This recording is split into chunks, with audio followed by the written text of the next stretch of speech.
ಶೂನ್ಯ ಬಡ್ಡಿ ದರದಲ್ಲಿ ಸಾಲ ಇರ್ಬೋದು, ಪಂಪ್ಸೆಟ್ಗಳಿಗೆ ಉಚಿತ ವಿದ್ಯುತ್ ಇರ್ಬೋದು, ಭಾಗ್ಯಲಕ್ಷ್ಮಿ ಯೋಜನೆ ಇರ್ಬೋದು.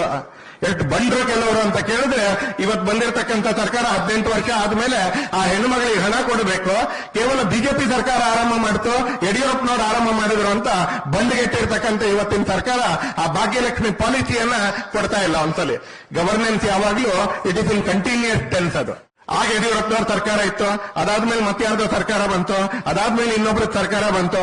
ಅವ್ರು ಮಾಡಿದ್ದನ್ನು ನಾನು ಮುಂದುವರ್ತಲ್ಲ, ನಾನು ಮಾಡಿದ್ದೀನಿ ಇನ್ನೊಬ್ರು ಮುಂದುವರ್ತಲ್ಲ ಅಂತ ಹೇಳಿದ್ರೆ ರಾಜ್ಯ ನಡೆಯೋದಿಲ್ಲ ಅನ್ಸಲ್ಲ. Governance is always a continuous tense. ಅವ್ರು ಮಾಡಿರೋದನ್ನ ನಾವು ಮಾಡ್ಬೇಕಾಗುತ್ತೆ, ಹೊತ್ಕೊಳ್ಳೇಬೇಕಾಗುತ್ತೆ. ಕೆಲವು ಸಲ ಕೆಟ್ಟದನ್ನು ಹೊತ್ಕೊಳ್ಬೇಕಾಗುತ್ತೆ, ಒಳ್ಳೆಯದನ್ನಂತೂ ಮುಂದುವರಿಸಲೇಬೇಕಾಗುತ್ತೆ. ಭಾರತೀಯ ಜನತಾ ಪಕ್ಷದ ಅಥವಾ ಅಟಲ್ಜಿ ಅವ್ರ ರೀತಿ ನೋಡಿ ಅನ್ಸಲೆ.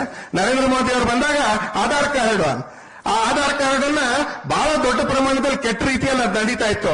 ಮೋದಿ ಅವರು ಬಂದಾಗ ಅದನ್ನು ಸುಧಾರಿಸಿ ಮುಂದುವರಿಸಿಕೊಂಡು ಹೋದ್ರು. ವ್ಯಕ್ತಿ ಕೂಡ ಬದಲಾಯಿಸಲಿಲ್ಲ, ನನ್ನ ನಿಲೆಗಳನ್ನು ಕೂಡ ಬದಲಾಯಿಸಲಿಲ್ಲ.